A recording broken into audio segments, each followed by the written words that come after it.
Hey y'all, welcome back to the party. It is me, your girl BrittReacts, and we're gonna react to one of the most highly requested fat files. Y'all have been like, you gotta get to this one in the comments, and so you know your wish is my command. You ask, you shall receive. This is the most gangster beverage company on earth, Arizona Tea, by none other than the fat electrician. Let's see what he has to say. Okay, before we get started, let me actually get rid of this because we got to talk about this. If you missed my live, it was live last night, Thursday, May 15th.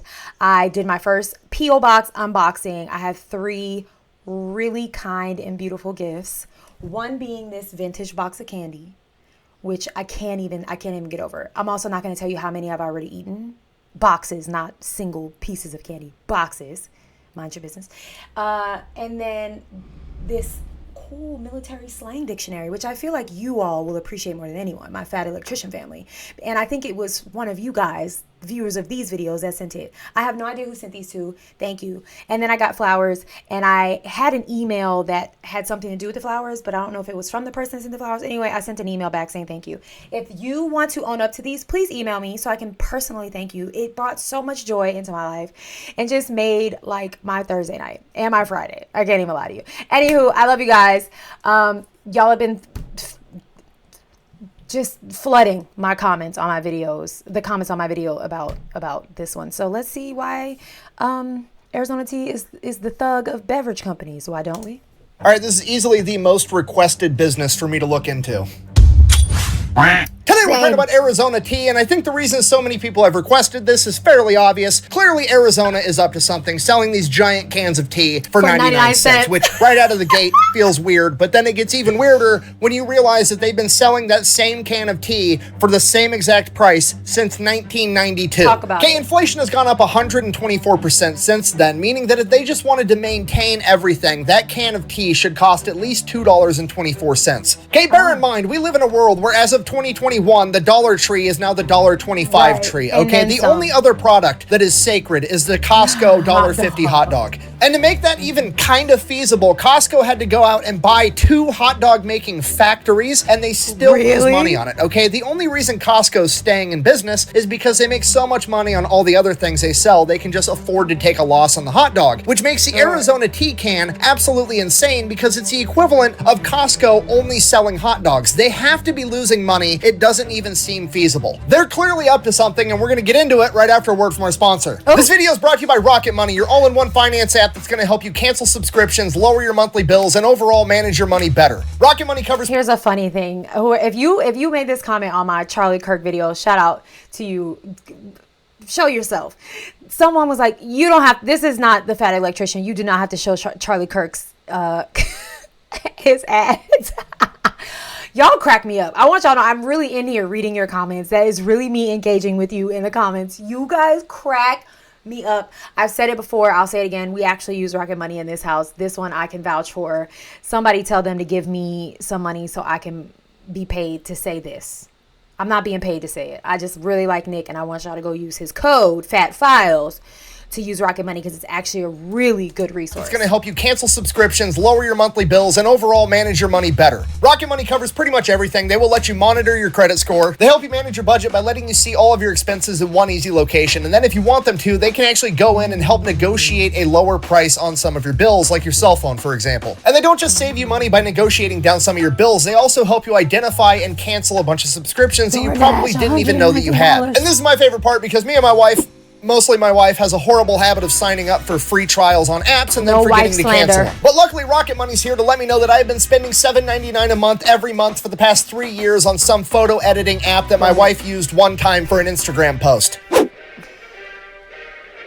Yeah, babe, what's up? How many guns did you buy this year?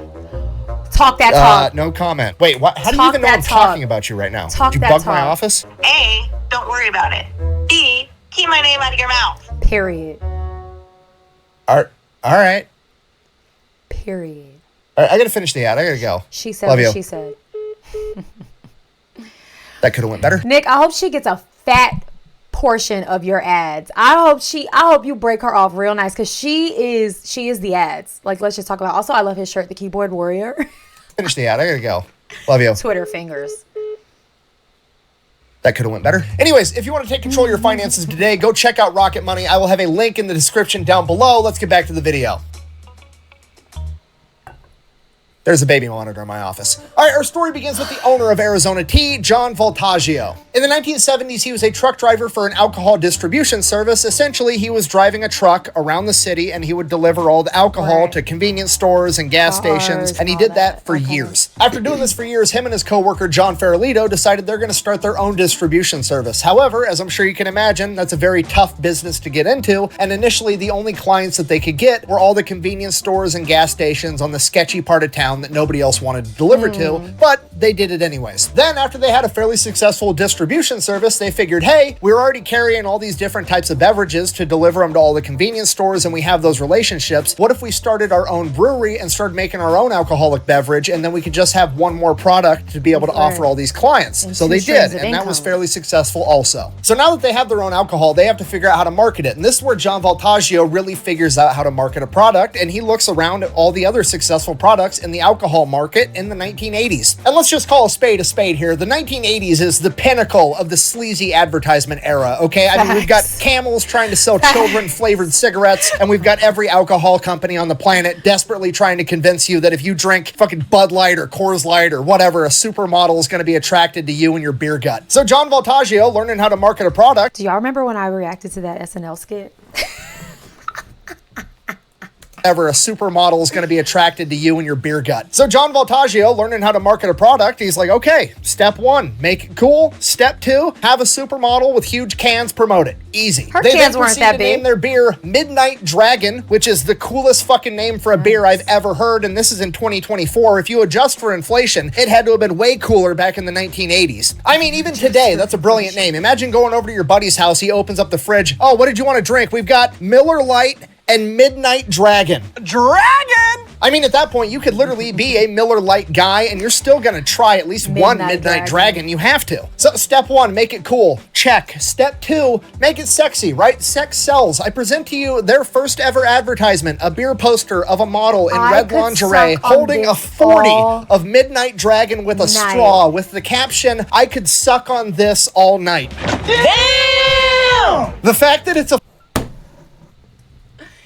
Anytime he inserts Friday after next, Friday after Christmas, I don't care. I'm going to stop and I'm going to laugh. I could suck on this all night. Damn!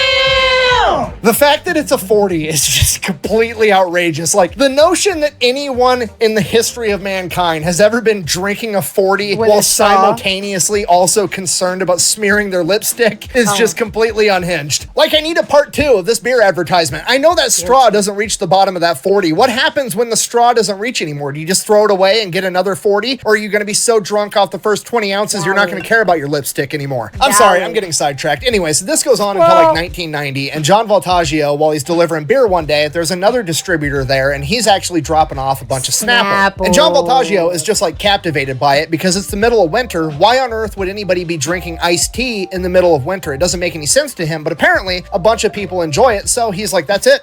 I'm going to start selling tea. So the first thing Don has to figure out is the proposition, right? Why would anybody drink his tea over Snapple? Snapple's already an established brand. So he starts to thinking on how he's going to set himself different, how he's going to set himself apart, how he's going to be better. Now, I'm just guessing, but I'm assuming at this point he refers back to all of his experience, all of his knowledge, all of the lessons that he's learned from marketing and distributing beer over the past decade. And when you distill all that knowledge down, he knows that you have to make it cool and you have to make it sexy, right? Because sex sells. The problem is iced tea isn't exactly an adult beverage. There might be a lot of kids drinking this beverage too, and having some model with huge cans marketing it might be a little aggressive for something that children might be drinking, and then it hits him.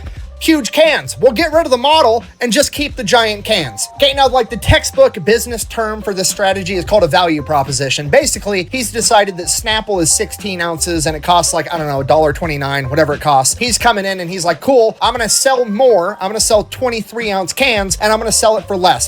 Okay, here is where I want to read all of your comments and your opinions. One, do you prefer Arizona tea or Snapple? I don't know if it ever dawned on me that these are competitors. Like, I just think I don't even know if I really thought or considered Snapple a tea. Is Snapple Apple a tea, or is it just like a fruit beverage? I don't know. I grew up drinking definitely more Snapples, but don't get it twisted. I love an Arizona tea. But here's the thing with Arizona tea. And I know Snapple now does come in like different variations, but I think the Arizona tea in a can tastes very different from the Arizona tea in the plastic bottles.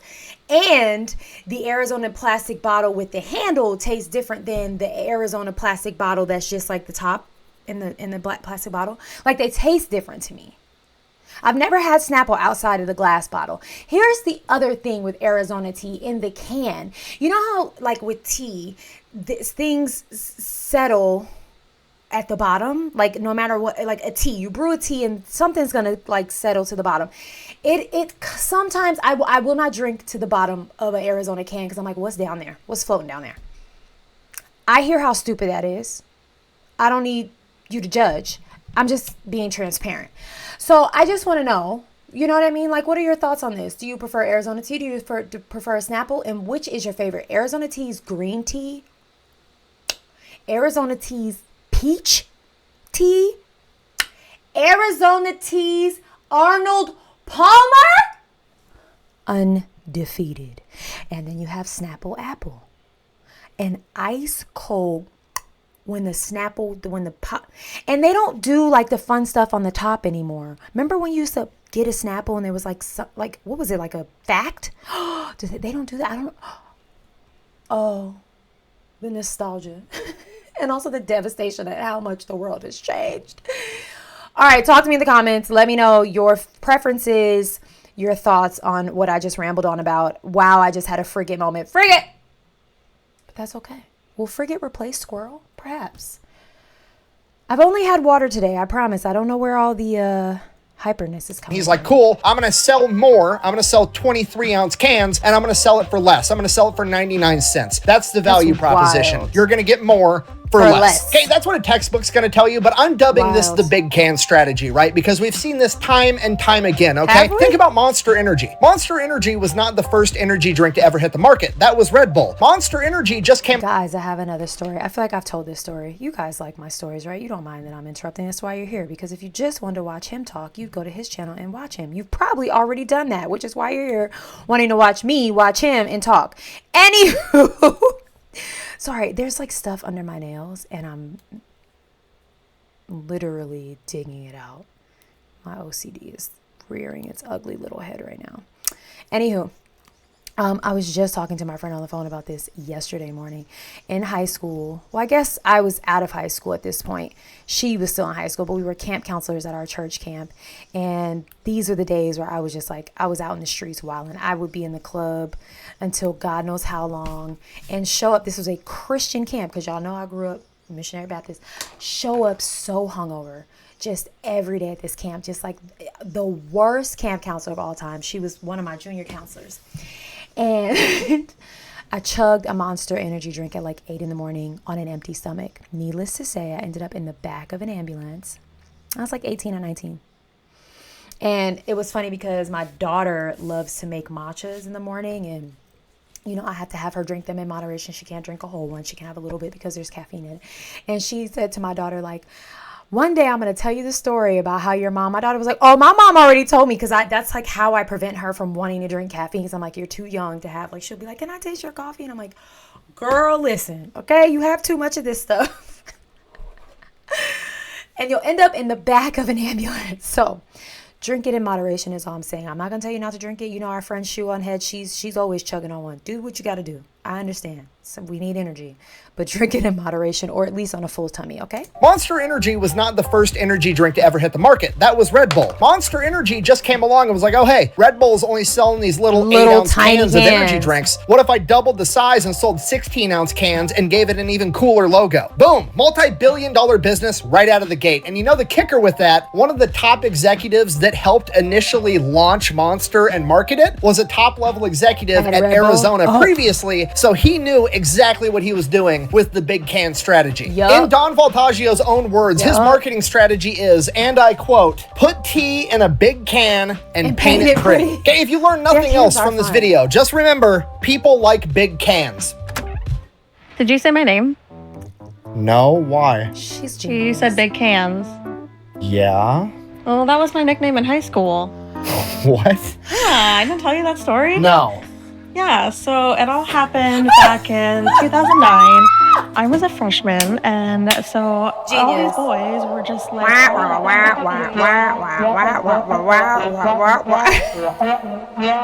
She's shaking. I'm like, Genius. The two of them together. Meant to. Sorry, what? are you paying attention? Yeah. No, I heard all of it. Okay. Sorry, anyways, we've got the business It's gonna model. be a Classic third, value proposition. Sheet of sonograms back there in a second, you guys. Keep it cute.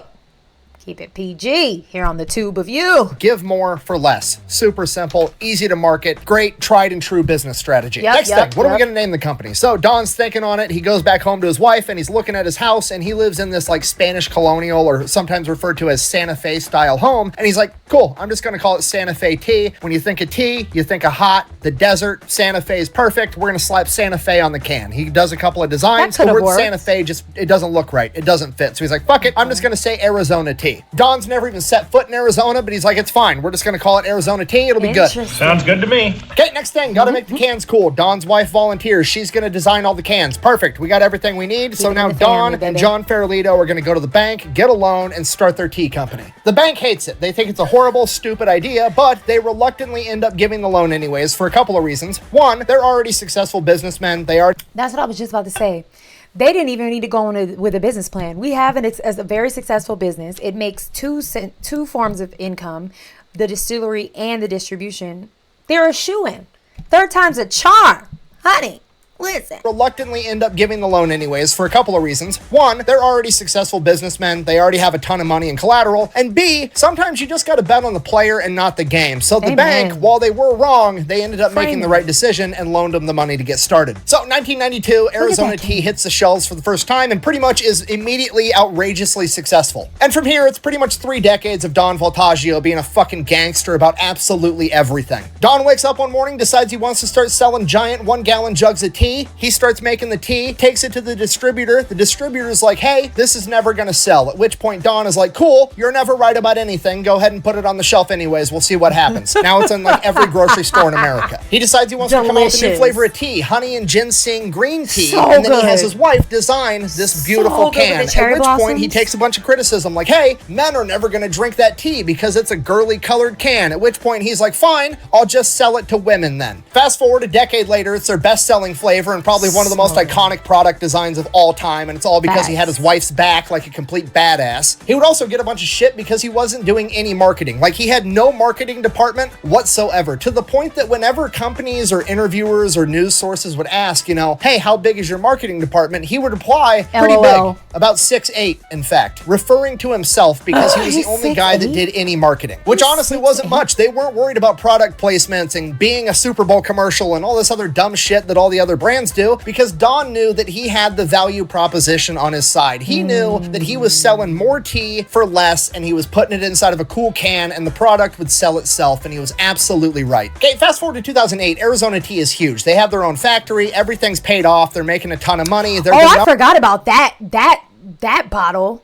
They have like 5 different sizes. I forgot about that bottle. The one that's like, not the can, but the one right after the can. She's a vibe too. She's a vibe. 2008, Arizona tea is huge. They have their own factory. Everything's paid off. They're making a ton of money. They're the #1 ready-to-drink tea brand in the country. At this point, the company is worth over $1 billion, and John Farolito, who over the past decade has become more and more of a quiet partner as Don just kind of took everything over and John just got to, you know, reap the rewards. He comes out and he's like, hey, we could literally sell this company and make billions of dollars and just be retired billionaires that wake up and do whatever the fuck we want all day, every day. We should sell the company. To which Don was like, no, absolutely not. I'm not selling this company because if I sell this company, what are my sons going to do? Both his sons were his top level executives with him, literally his right and left hand man. And he knew that if he sold out. This could be the most Italian. Are they Sicilian, Italian? I don't know. Look at this. the attractiveness in this photo. This is the epitome of tall, dark, and handsome. What the heck is in that gene pool? I love that. That guy's like, no, we're keeping it in the family. I need my sons to have something to do. They got to feed their families and after them. And like, beautiful. Beautiful, beautiful. Sometimes it's not about the check, you guys. It's about the longevity. It's about the generational wealth. You know what I mean? Because you get the $1 billion check and that'll fade at some point. Your family will no longer be able to reap from that. But you have a company that will continue to feed generations. Hello. Let's just, share the wealth. His top level executives with him, literally his right and left hand man, and he knew that if he sold out, he wasn't going to get to hang out with his sons because every single day Don Voltaggio has a 2-hour family style lunch with both of his sons and his wife inside of his big ass office in his factory. Okay, just so we're all on the same page, Don Voltaggio could have cashed out and been a billionaire with a fucking B and said, nah, I'd rather hang out with my kids. Go fuck yourself. That is the most gangster thing I think I've ever heard in my entire life.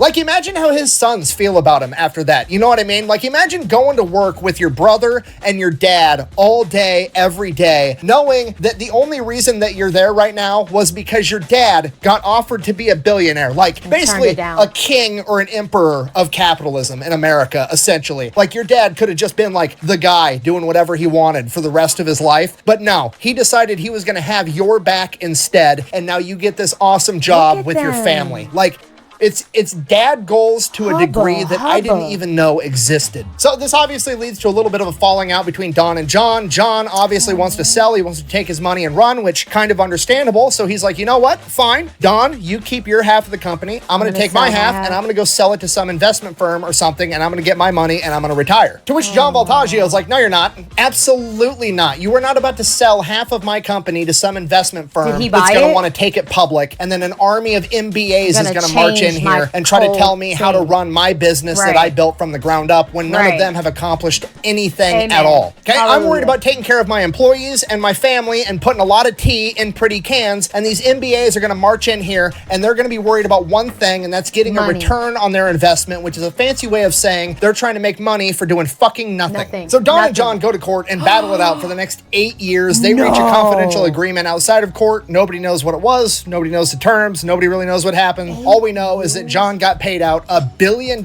and now Don Voltaggio owns 100% of Arizona Tea as of 2015. So clearly, this was what I was thinking in my mind when he's talking about he turned down being a billionaire. If the valuation of the company was $1 billion, then I mean, technically he's a billionaire.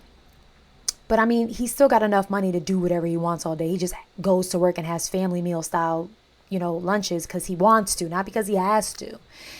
At some point you have to like let go of the greed and just be like, no, this is more than enough. You know what I mean? Like at some point I think a lot of us could learn that lesson. It's like, I think the need for more and more and more, it's like, but what you have is more than enough. And you just wanting more is simply greed. I think that is such a beautiful lesson. Like he chose his family and he's like, an 8-year court battle, baby, listen.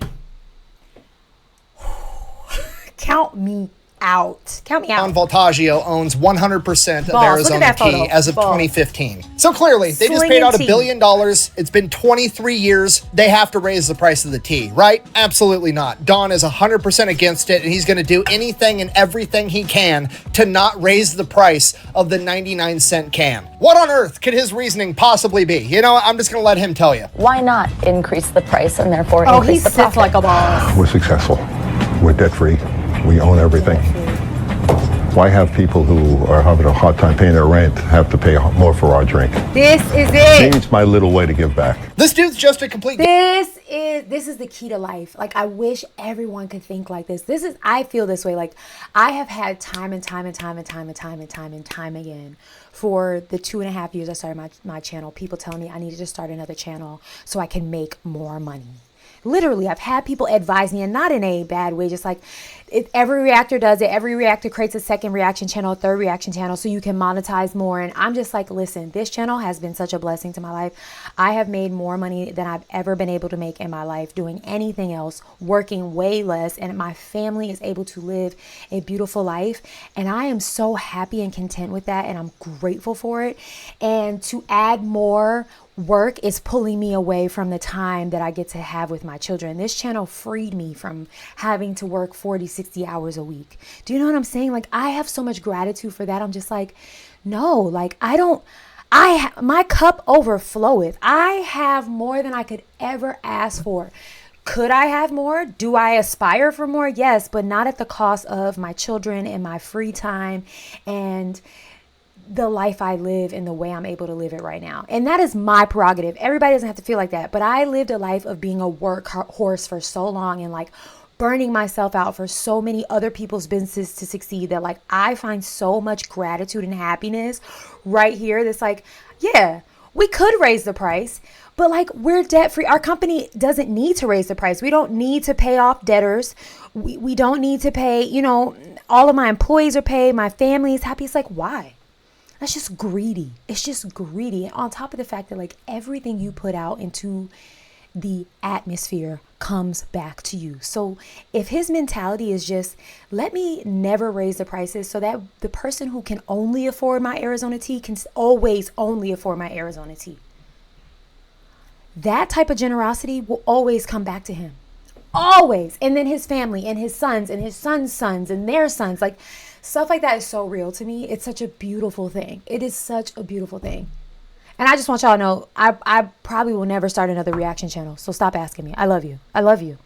I don't react to movies because I don't like to watch movies in my free time anyway. So why would I pretend to like them for a check? That's to each his own. There are some reactors that are doing that. Get the bag, get your money. I'm grateful to God for what this channel has done for me and what it has exposed me to. I'll leave it at that. Rant over. Frigate. Have to pay more for our drink. Maybe it's my little way to give back. This dude's just a complete gangster. I don't know what else to tell you. That dude literally has woken up every day for the past 3 decades and just told inflation to go fuck itself. Right. He's literally the only multi-billion-dollar CEO that came out and was like, you know what? I'll just make less money. That is completely unprecedented, okay? Like, I love capitalism. I think it is the greatest system that humans have ever come up with. That being said, it's got a ton of shortcomings, and it would be so much better if everybody acted like that. Buh! This is all a complete lie because last time I saw one at the gas station, it was over $1. Buh! Yeah, that does happen. That's actually the local store that you're at, marking the price up higher than MSRP. Arizona Tea still sells their product below $1 and recommends that they sell it for 99 cents. If other companies raise it more than that, Arizona can't really do anything about it. So yeah, if you're not picking up what I'm putting down, I'm trying to tell you that your local convenience store is scalping tea. Scamming you.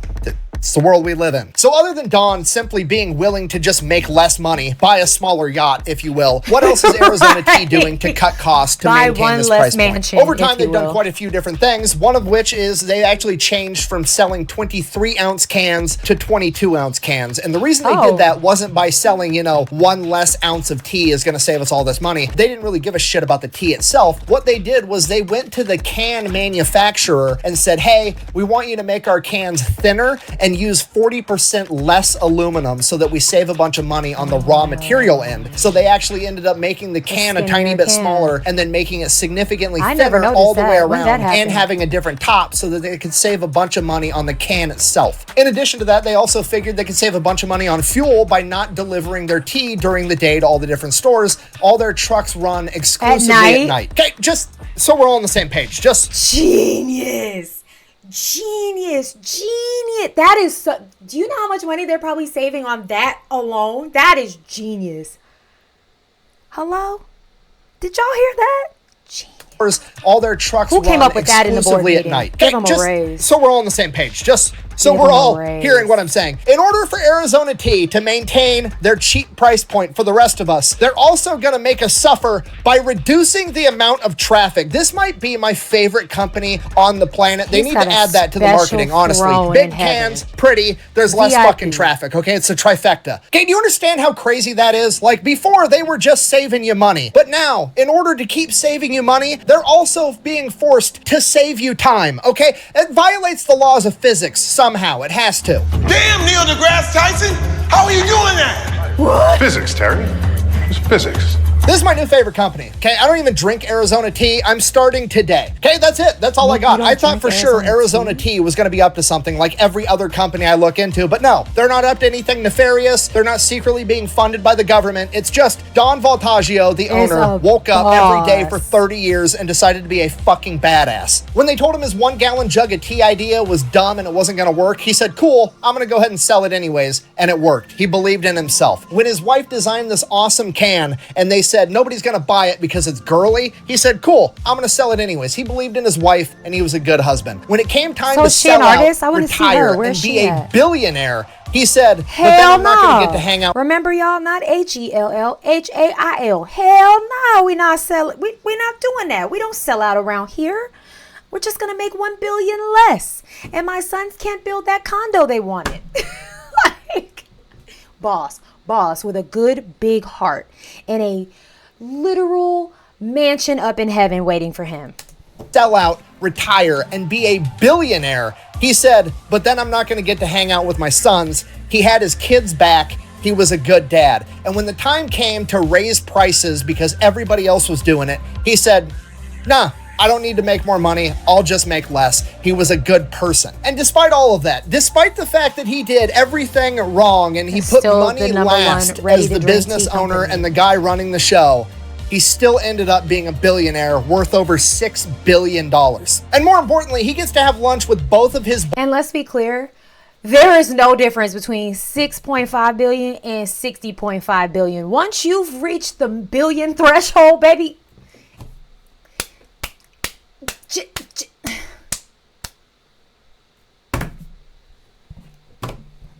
A billion is a billion to a billion is a billion was a billion is a billion. Do you understand? It's a billion.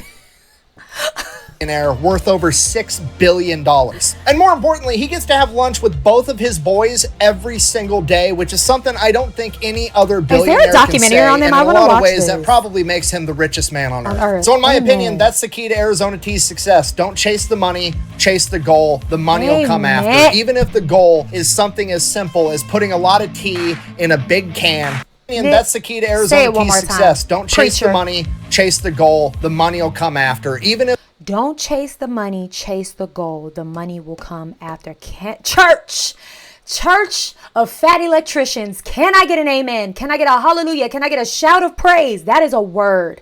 That is a word. I need to write that down and frame it. Hold on. Let me. And then I'm going to text it to my brother because I need to give him a little bit of inspiration. Hold on, Nick. Wait a second. Let me write this down. One more time, Pastor Nick. Eric can say, and in a lot of ways, that probably makes him the richest man on earth. So in my opinion, that's the key to Arizona Tea's success. Don't chase the money, chase the goal. The money will come after. Even if the goal is something as simple as putting a lot of tea in a big can and making it pretty. Thank you for watching. Best way to support the channel is go buy some merch over thefatelectrician.com. Quack bang, out. Now, if you'll excuse me, I'm going to go play with some big cans of my own. Anna! What are you doing?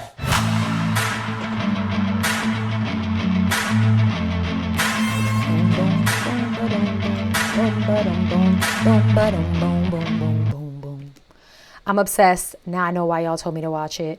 Let me go text this quote to my brother, and I'll see you in the comments. Go and have the day you deserve. Goodbye.